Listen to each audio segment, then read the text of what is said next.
भारत में अंग्रेजी राज की स्थापना। बालक और बाबा। बाबा, आज कक्षा में हमारी टीचर ने हमें स्वाधीनता संग्राम के बारे में बताया। ये अंग्रेज कितने क्रूर थे। अगर मैं वहां होता तो इनकी ईंट से ईंट बजा देता। उन्होंने हमारे देशवासियों के साथ कितना गलत व्यवहार किया।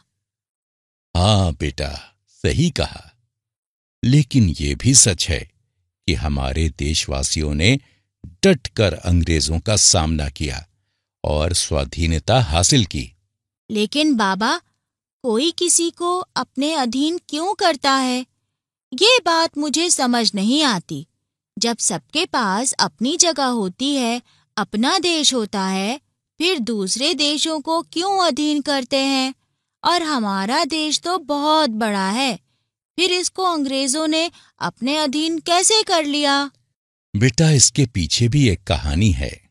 तो फिर ये कहानी मुझे भी सुनाओ ना। हाँ, जरूर सुनाता हूँ। आज से करीब 500 वर्ष पहले की बात है। हमारे देश को सोने की चिड़िया कहा जाता था। आधी से ज्यादा दुनिया में भारत का व्यापार फैला हुआ था। यहाँ की बहुत सी वस्तुएं विश्व प्रसिद्ध थीं, जैसे हाथ से बने सूती और रेशमी कपड़े, मसाले, काली मिर्च आदि। इसी विश्व ख्याति के चलते एक बार पुर्तगाल का एक नाविक, जिसका नाम वास्को डी गामा था, भारत आया और उसने अपना जहाज केरल के कालीकट नामक बंदरगाह पर ठहराया। अरे वाह, यहां तो कच्चे माल की भरमार है। दाम भी बहुत सस्ता है। वापस जाते ही मैं ये बात अपने देश के लोगों को बताऊंगा। महाराज, अपने भ्रमण के दौरान मैंने बहुत सी आश्चर्यजनक चीजें देखी, जिसमें से एक देश है जिसका नाम है भारत। उस देश में कच्चे माल और मसालों की भरमार है। अगर ऐसा है तो हमें भी भारत जाना चाहिए। और इस तरह से पुर्तगाल और भारत के बीच व्यापार शुरू हो गया। ये देखते हुए बाकी यूरोपीय देश भी भारत की तरफ मन ललचाने लगे।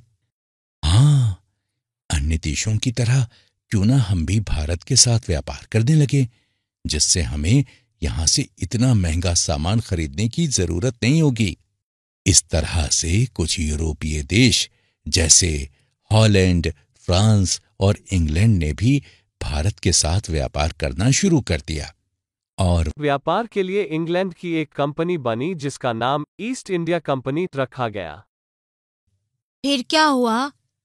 फिर क्या होना था? व्यापार के चलते अंग्रेजों ने धीरे धीरे यहाँ के कुछ शहरों में अपनी व्यापारिक कोठियां बना ली, जहां से वो अपने व्यापार की देखरेख करते थे। इसकी सुरक्षा के लिए वो सैनिक और तोपों का इस्तेमाल भी करते थे। अब लालच भी अपनी जगह बनाने लगा था। सभी देशों को लगने लगा था कि भारत में व्यापार पर केवल उनका ही अधिकार हो, जिसके कारण उनमें आपसी लड़ाई शुरू हो गई। उस लड़ाई में अंग्रेजी व्यापारी जीत गए और इस तरह से उन्होंने यहां अपना अधिकार स्थापित कर लिया। ये तो कितनी गलत बात है। हमने तो उनसे दोस्ती की और उन्होंने हमें ही अपना गुलाम बना लिया। लालच सच में बहुत बुरी चीज है, जो किसी को भी गलत राह पर ले जा सकती है। फिर क्या हुआ? फिर क्या होना था बेटा? यहाँ के राजाओं ने इस बात का विद्रोह किया और युद्ध होने लगे। हाँ, मैंने पढ़ा है। प्लासी का युद्ध मेरी किताब में है, जो नवाब सिराजुद्दौला और अंग्रेजों के बीच हुआ था। बिल्कुल ठीक कहा बेटा। लेकिन क्या तुम्हें पता है कि प्लासी के युद्ध का कारण क्या था? हाँ, अंग्रेजों का राजनीति में हस्तक्षेप के कारण नवाब और अंग्रेजों में युद्ध हुआ था। ऐसे ही मैसूर के नवाब हैदर अली ने भी अंग्रेजों से लोहा लिया और उनसे युद्ध किया। लेकिन कुछ समय बाद उनकी मृत्यु हो गई और बाद में उनके पुत्र टीपू सुल्तान ने लड़ाई जारी रखी और 2 बरसों तक युद्ध लड़ते रहे, लेकिन अंत में वो युद्ध में मारे गए। और भी तो लोगों ने लड़ाई लड़ी थी, उनके बारे में कुछ बताओ ना। बस, अब बाकी की कहानी कल। अभी जाकर आराम करो, कल स्कूल भी जाना है। नहीं नहीं बाबा, मुझे अभी कहानी सुननी है। मैं पक्का कहानी सुनकर सोने चला जाऊंगा। ठीक है। उस वक्त महाराष्ट्र में पेशवाओं का शासन था। बाजीराव बहुत ही सशक्त राजा थे, जिन्होंने मराठा राज्य को बचाया।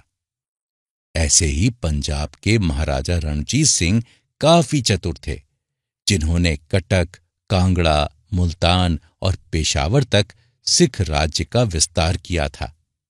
वाह बाबा, कितने वीर लोगों ने हमारे देश में जन्म लिया है।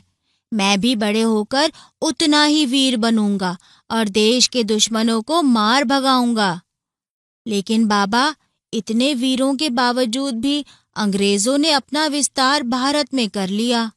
हाँ बेटा, क्योंकि भारत में वीरता तो थी, लेकिन मिलकर कुछ करने की एकता नहीं थी, जिसके कारण आगे जाकर अंग्रेजों ने भारतीयों पर बहुत अत्याचार किए। उन्होंने सारा धन यहां से अपने देश को भेज दिया। किसान को अनाज की जगह नील और कपास की खेती करने को मजबूर किया, ताकि सस्ते दामों पर यहाँ का कपास अपने देश में भेज सकें और उसी कपास से कपड़ा बनाकर महंगे दामों में यहाँ बेच सकें। यहाँ तक कि उन्होंने राज्यों को हड़पना शुरू कर दिया। अगर किसी राजा का पुत्र नहीं होता था तो उसे पुत्र गोद लेने की अनुमति नहीं थी। इसी प्रथा के खिलाफ रानी लक्ष्मीबाई ने आवाज उठाई और देश में क्रांति की ज्वाला को प्रज्वलित किया। लोगों में भी कारखाने और काम बंद किए जाने के कारण गुस्सा भरा हुआ था, जिससे पूरे देश में क्रांति फैल गई और इस तरह हमारे देश में स्वाधीनता संग्राम की शुरुआत हुई, जिसके चलते हमें 15 अगस्त 1947 को पूर्ण स्वराज मिला। वाह बाबा, मैं भी बड़े होकर अपने देश के लिए लड़ूंगा और देश के दुश्मनों को मार भगाऊंगा। हाँ हाँ ठीक है, भगा देना। अब सो भी जाओ, सुबह स्कूल है।